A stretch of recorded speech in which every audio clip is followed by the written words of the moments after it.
ಮಾನ್ಯ ಅಧ್ಯಕ್ಷರೇ, ಮಾನ್ಯ ಸಚಿವರು ಎಲೆ ಚುಕ್ಕಿ ರೋಗ ಕುರಿತಂತೆ ಬಹಳ ರೈತರು ಬಹಳ ಗಂಭೀರವಾಗಿ ನಮ್ಮ ಜಿಲ್ಲೆಯ ನಮ್ಮ 5-6 ಜಿಲ್ಲೆಯ ಜನ ಇವತ್ತು ಗಮನಿಸ್ತಾ ಇದ್ದಾರೆ. ನನಗೆ 3 ಸ್ಪಷ್ಟೀಕರಣವನ್ನ ಮಾನ್ಯ ಸಚಿವರು ಕೊಡಬೇಕು. ನಾನು ಅವರ ಕ್ವಶನ್ ಆನ್ಸರ್ಗೆ ನನಗೆ ಗೊಂದಲ ಆಗಿದೆ. ಮೊದಲನೇದು, ನೀವು ಇಲ್ಲೇನು ಹೇಳ್ತೀರಿ, ಅವ್ರದ್ದು ಭೀಮಣ್ಣ ನಾಯ್ಕರ ಕ್ವಶನ್ ನಲ್ಲಿ ಅವ್ರು ಎರಡನೇದು ಏನು ಹೇಳಿದ್ದಾರೆ ಅಂತ ಕೇಳಿದ್ರೆ, ಈವರೆಗೆ ಎಲೆ ಚುಕ್ಕೆ ತಡೆಗಟ್ಟಲು ಸರ್ಕಾರದಿಂದ ಬಿಡುಗಡೆ ಆದಂತ ಅನುದಾನ ಎಷ್ಟು ಅಂತ ಕೇಳಿದ್ದಾರೆ. ಬಿಡುಗಡೆ ಆದ ಅನುದಾನ ಎಷ್ಟು, ಬಳಕೆ ಆದ ಅನುದಾನ ಎಷ್ಟು ಅಂತ.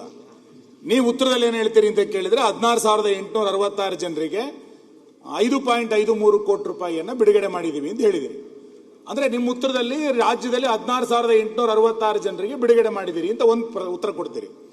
ಕೊನೆ ಅವ್ರದೇ ಉತ್ತರದಲ್ಲಿ ಏನು ಹೇಳ್ತೀರಿ ಅಂದ್ರೆ, ಉತ್ತರ ಕನ್ನಡ ಜಿಲ್ಲೆನಲ್ಲೇ 22,167 ಜನ ಇದ್ದಾರೆ ಅಂತ ನೀವೇ ಒಪ್ಕೊಂಡಿದ್ದೀರಿ.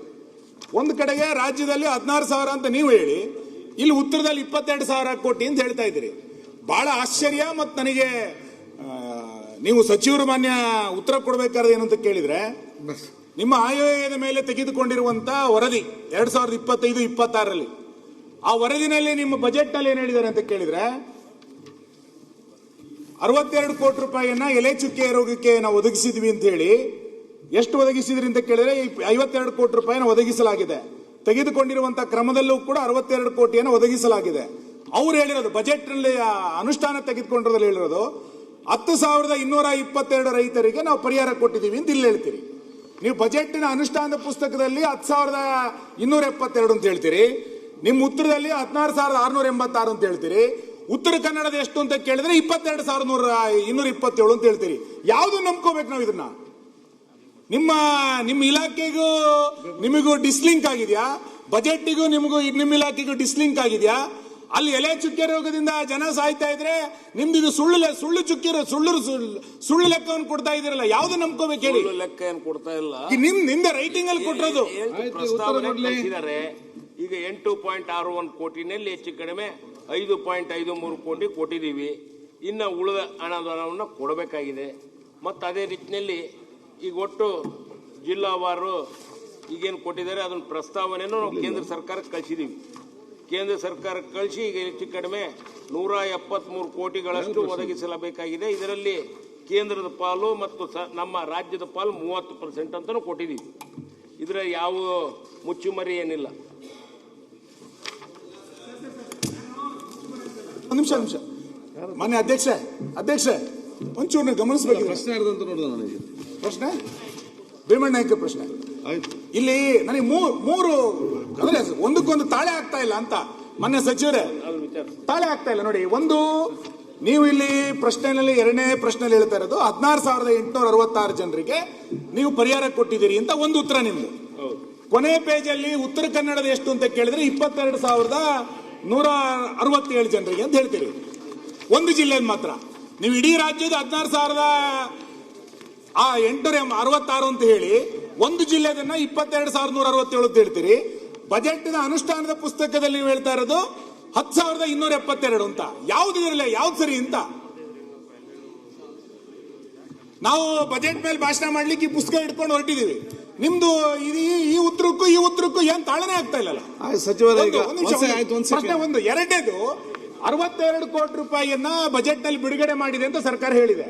ನೀವ್ ಹೇಳ್ತಾ ಇರೋದೇನು ಅಂತ ಕೇಳಿದ್ರೆ 8 ಕೋಟಿ ರೂಪಾಯಿಯನ್ನ ಬಿಡುಗಡೆ ಮಾಡಿದ್ವಿ, 5.5 ಕೋಟಿ ರೂಪಾಯಿಯನ್ನ ಖರ್ಚಾಗಿದೆ ಅಂತ ಹೇಳಿದ್ರಿ. ಉಳಿದ 57 ಕೋಟಿ ರೂಪಾಯಿ ಏನು? ಸಂಶೋಧನೆ. ನಿಮ್ಮ ಆನ್ಸರ್ ಏನಿದೆ? ಸಂಶೋಧನೆಗೆ ಆನ್ಸರ್ ಇದೆ, ನೀವು ತೆಗಿರಿ. 3ನೇ ಪೇಜಲ್ಲಿ ಸಂಶೋಧನೆ ಏನ್ ಹೇಳ್ತೀರಿ? ಸಂಶೋಧನೆಗೆ 173 ಕೋಟಿಗಳನ್ನು ಒದಗಿಸಲಾಗಿದೆ. ಇದರಲ್ಲಿ ಕೇಂದ್ರ ಸರ್ಕಾರದ 104 ಕೋಟಿ ರೂಪಾಯಿ ಹಾಗೂ ರಾಜ್ಯದ 69 ಕೋಟಿಗಳಿದ್ದು ಕೇಂದ್ರದ ಅನುದಾನ ಕೋರಿ ಸರ್ಕಾರಕ್ಕೆ ಪ್ರಸ್ತಾವನೆ ಖರ್ಚು ಮಾಡಿದೀವಿ ಅಂತ ಹೇಳಲಿಲ್ಲ. ಒಂದ್ ಸೆಕೆಂಡ್. ಈಗ ಮಂತ್ರಿ ಅವರೇ, ಒಂದ್ ಸೆಕೆಂಡ್ ಮಂತ್ರಿ ಅವರೇ, ಮಿನಿಸ್ಟರ್ ಅವರೇ, ಮಂತ್ರಿ ಅವರೇ,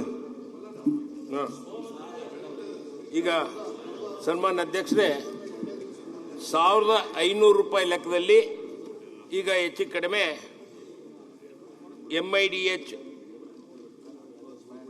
ಡೆವಲಪ್ಮೆಂಟ್ ಅಥಾರಿಟಿಯಿಂದ ನಾವು ಪ್ರತಿ ಹೆಕ್ಟೇರ್ಗೆ 1,500 ರೂಪಾಯಿ ಕೊಡ್ತಾ ಇದ್ದೀವಿ. ಅದೇ ನಿಟ್ಟಿನಲ್ಲಿ ಈಗ 62 ಕೋಟಿ ರೂಪಾಯಿ ಅನುದಾನವನ್ನು ಪ್ರಸ್ತಾವನೆ ಈಗಲೇ ಕೊಟ್ಟಿದ್ದಾರೆ. ಅದ್ರ ಬಾಬ್ತು ನಾವೀಗ ನೀವೇನು ಹೇಳಿದಿರಲ್ಲ, ಇದರಲ್ಲಿ ಇನ್ನೂ ಕೊಡುವ ಬಾಕಿ ಸ್ವಲ್ಪ ಇದೆ. ಅಲ್ಲಲ್ಲ, ಸಂಶೋಧನೆಗೂ ಕೊಡ್ತಾ ಇದ್ದೀವಿ.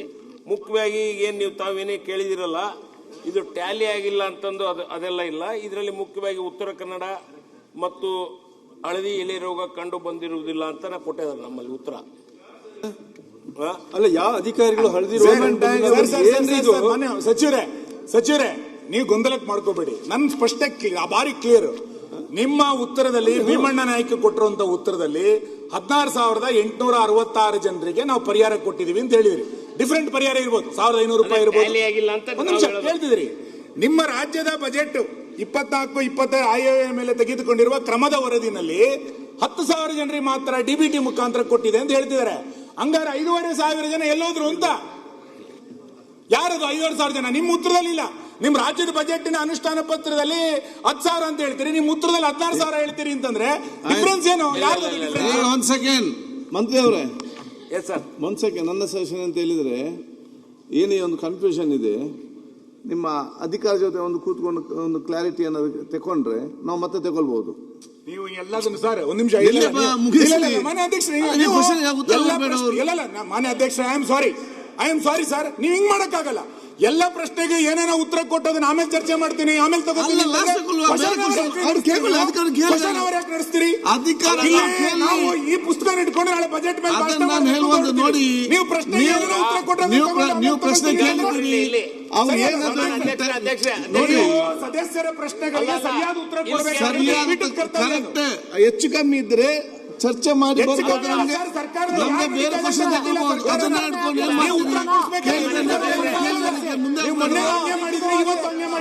ಇಟ್ಕೊಂಡು ಕ್ವಶನ್ ಮುಂದೆ ಬೇರೆ ಬರ್ಲಿಲ್ಲ. ಇನ್ನು 5 ಕ್ವಶನ್ ಇದೆ, 10 ಕ್ವಶನ್ ಬಾಕಿ ಇದೆ. ನೀವು ತಪ್ಪು ಉತ್ತರ ಕೊಟ್ಕೊಂಡು ಮಾತಾಡ್ಲಿಲ್ಲ. ಯಾವ್ದು ಅವರ ಅಧಿಕಾರ ಕೂತ್ಕೊಂಡು ಬೇರೆ ಕ್ವಶನ್ ತಗೊಳ್ಬಹುದು, ಮತ್ತೆ ಬರ್ಲಿ. ರಾಮೋಜಿ ಕೂತ್ಕೊಳ್ಳಿ, ಸುಮ್ಮನೆ ಮಾತಾಡಬೇಡಿ. ಕೂತ್ಕೊಳ್ಳಿ, ಅಡಿಕೆ ಬೆಳೆಗೆ ಮಾತು ಏನಂತ ಗೊತ್ತಿಲ್ಲ. ರೋಗ ಬಂದಿರೋದ್ರ ಬಗ್ಗೆ ಪ್ರಶ್ನೆ. ಉತ್ತರಕ್ಕೆ ಎಲೆ ಚುಕ್ಕೆ ರೋಗ ಬಂದ್ಬಿಟ್ರೆ ಬಹಳ ಕಷ್ಟ. ಈಗ ಈ ಸಮಸ್ಯೆಗೆ ಪರಿಹಾರ ಕಂಡು ಹುಡುಕೊಳ್ಳಿ. ಎಡಿಷನ್ಸ್ ತರ ಮೇಲೆ ವರ್ಷನ್ ಬಂದ್ರೆ ಈಗ ಉತ್ತರಕ್ಕೆ ಎಲೆ ಚುಕ್ಕೆ ರೋಗ ಬಂದ್ಬಿಟ್ಟಿದೆ. ನಾನು ನೋಡಿ ಒಂದ್ಸಲ ಹೇಳ್ತೇನೆ. ಈಗ ಸನ್ಮಾನ್ಯ ಅಧ್ಯಕ್ಷರೇ, ಈಗೇನ ನಮ್ಮ ಸದಸ್ಯರು ಕೇಳ್ದಂಗೆ 22,000 ಜನಕ್ಕೆ ರೈತರಿಗೆ ಪರಿಹಾರ ಕೊಟ್ಟಿರ ಅಂತ ಕೇಳಿದ್ವಿ. 22,167 ಜನದ ಬಗ್ಗೆ ಏನು ಪ್ರಸ್ತಾವನೆ ಮಾಡಿಲ್ಲ ಅಂತ ಹೇಳಿದ್ವಿ.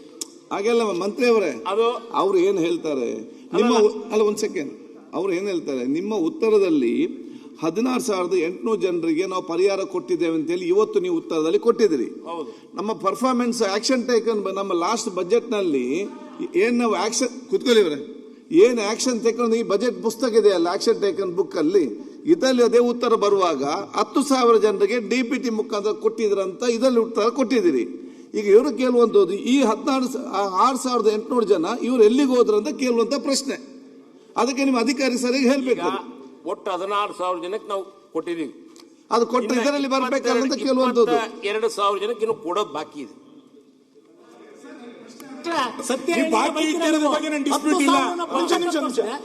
ನಿರ್ಭೀತ, ನಿಷ್ಪಕ್ಷಪಾತ, ವಿಶ್ವಾಸಾರ್ಹ ಸುದ್ದಿಗಳಿಗೆ ಮತ್ತೊಂದು ಹೆಸರಾಗಿರುವ ನ್ಯೂಸ್ 18 ಕನ್ನಡ ಈಗ ಆಪ್ನಲ್ಲೂ ಲಭ್ಯವಿದೆ. ದಯವಿಟ್ಟು ಇಲ್ಲಿರುವ QR ಕೋಡ್ ಸ್ಕ್ಯಾನ್ ಮಾಡಿಕೊಂಡು ಆಪ್ ಡೌನ್ಲೋಡ್ ಮಾಡೋದಕ್ಕೆ ಮರಿಬೇಡಿ. ನಿಮ್ಮ ಬೆಂಬಲ ಹೀಗೆ ಸದಾ ನಮ್ಮೊಂದಿಗಿರಲಿ. ಧನ್ಯವಾದ.